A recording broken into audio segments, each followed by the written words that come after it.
Hi guys, how are you? I am BRC, welcome to the channel. Guys, हम एक chapter को deal कर रहे थे जिसका नाम है डाइजेस्टिव सिस्टम और डाइजेशन एंड एब्जॉर्प्शन। तो उसी चैप्टर को आज हम कंटिन्यू करेंगे। उसके ऊपर दो पार्ट्स बन चुके हैं। पहले पार्ट में हम उसका इंट्रोडक्शन देखे थे और सेकंड पार्ट में उसके ऑर्गन्स के बारे में पढ़े थे, माउथ, टीथ और टंग के बारे में।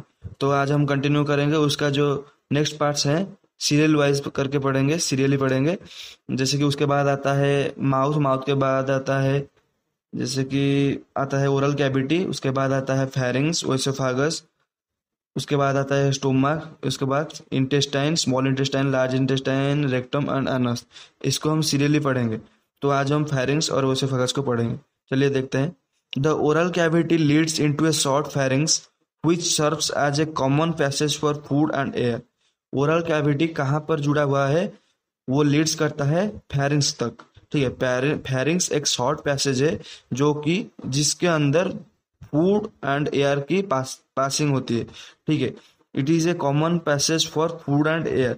जैसे कि आप सबको मैं बताया था कि रेस्पिरेटरी सिस्टम में फेरिंग्स को हम डाइजेस्टिव सिस्टम में भी पढ़ेंगे। वो दोनों सिस्टम्स में आते हैं, डाइजेस्टिव सिस्टम में और as well as respiratory system में। तो pharynx is a common passage for food and air. The oesophagus and trachea, trachea को हम विंड पाइप भी कहते हैं, ओपन इनटू द फेरिंग्स। जो ओएसोफागस एंड ट्रैकिया है वो कहाँ पर ओपन होते हैं? फेरिंग्स के पास। ठीक है, ओएसोफागस हमारे नेक रीजन से लेकर के कहाँ तक रहता है? स्टोमक तक। तो the epiglottis prevents the entry of food into the glottis opening of the windpipe during swallowing। The epiglottis prevents the entry of food। ये जो एपिग्लोटिस है वो प्रिवेंट करता है फूड पार्टिकल्स को ग्लोटिस के अंदर को जाने के लिए। तो जब हम स्वालिंग कर रहे हैं फूड को, ठीक है। The oesophagus is a thin long tube which extends passing through the neck, thorax and diaphragm and leads to the stomach. जो ओएसोफेगस है वो थिन एंड लॉन्ग ट्यूब है जो कि एक्सटेंड हुआ है कहाँ से? नेक से लेकर के स्टोमक तक। ठीक है गाइस, ये जो एसोफागस है वो स्कामस एपिथेलियम टिश्यू से लेकर के बना है जो कि म्यूकस सेल्स को कंटेन करते हैं। म्यूकस सेल्स होते हैं इसीलिए जो फूड पार्टिकल्स हम कंज्यूम कर रहे हैं वो इजीली मूव हो पा रहे हैं हमारे ओसेफागस में। ठीक है, चलिए उसके बाद देखते हैं जो कि मेजर पार्ट है, इंपॉर्टेंट पार्ट है, जो कि मेन रोल प्ले करता है डाइजेस्टिव सिस्टम में, स्टोमक।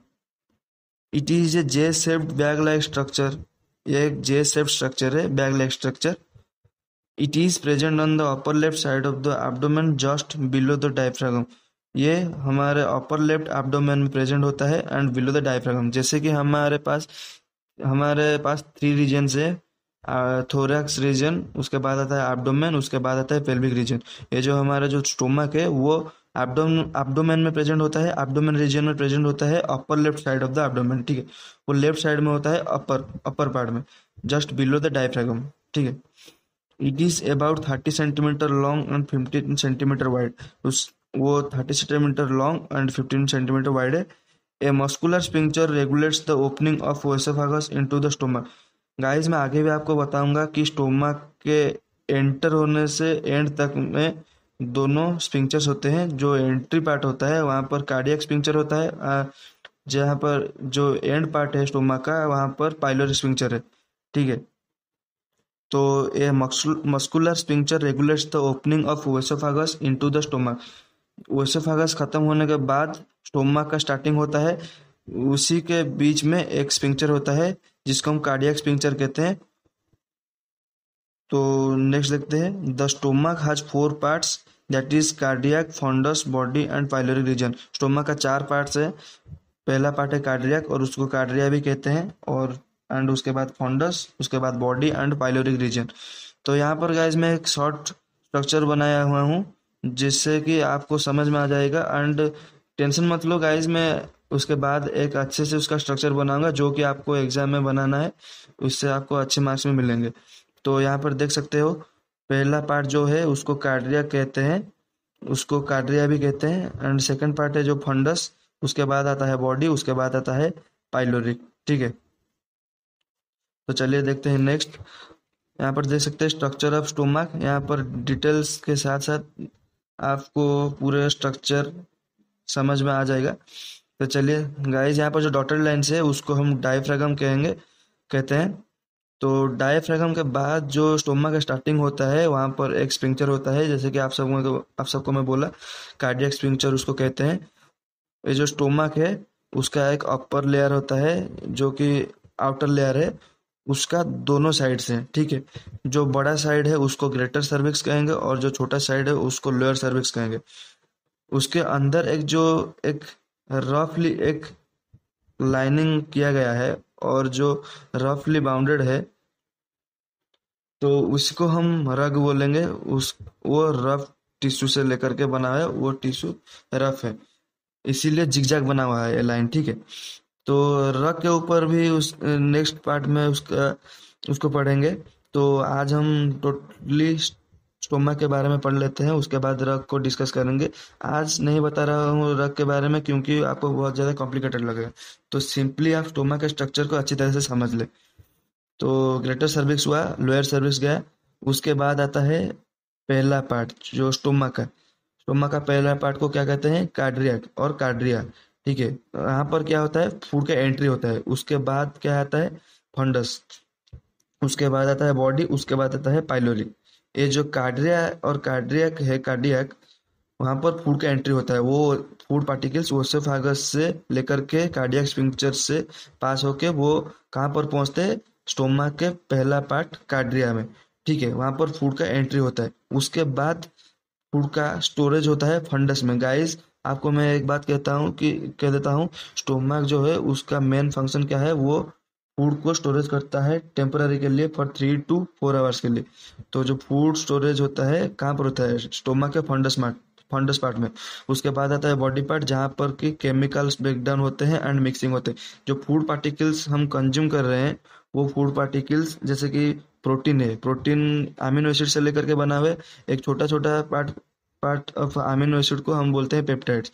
वो जो पेप्टाइड्स हैं वो कहाँ पर, ठीक है, जो स्टोमक है, स्टोमक के बॉडी पार्ट में जो पेप्टाइड्स हैं वो बनते हैं एंड मिक्सिंग होता है, केमिकल्स का मिक्सिंग होता है। उसके बाद वो आता है पाइलोरिक रीजन में जो कि एम्प्टी रहता है। जब तक वो केमिकल ब्रेकडाउन नहीं होता है और मिक्सिंग नहीं होता है तब तक वो एम्प्टी रहता है। उसके बाद वहाँ से फूड पार्टिकल्स पाइलोरी रीजन में आते हैं, पाइलोरी रीजन से होकर के पाइलोरिक स्पिंक्चर को दे करके वो डियोडेनम में चले जाते हैं, ठीक है। डियोडेनम जो है स्मॉल इंटेस्टाइन का पहला पार्ट है। तो चलिए देखते हैं डिटेल्स।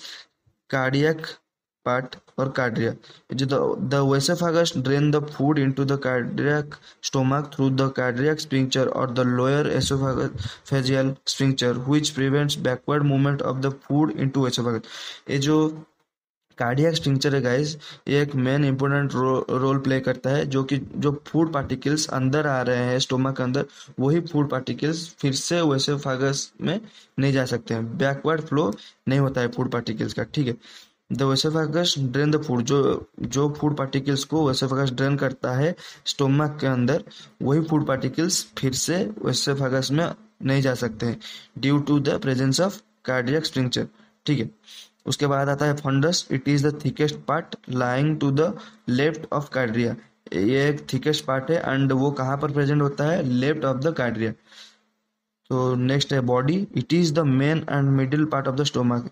ये तो गाइस मेन पार्ट है क्योंकि यहाँ पर केमिकल ब्रेकडाउन एंड मिक्सिंग होता है, तो इसीलिए वो एक मेजर रोल प्ले करता है। तो ये मेन पार्ट हुआ एंड वो middle part of the stomach, वो स्टोमक के मिडिल में रहता है, ठीक है। लास्ट पार्ट है पाइलोरिक पार्ट और pyloric region. It is the narrow lower part of the stomach which opens into the duodenum by a pyloric sphincter which regulates the passage of food into the duodenum। ये जो pyloric part है वो narrow and lower part of the stomach है, ठीक है।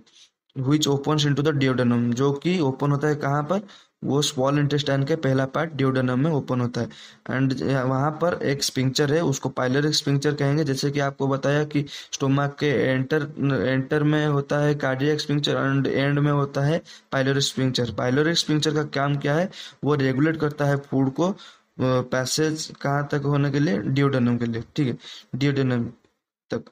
Regulates the passage of food into the duodenum. ये जो pyloric sphincter है वो रेगुलेट करता है फूड को डियोडेनम तक जाने के लिए।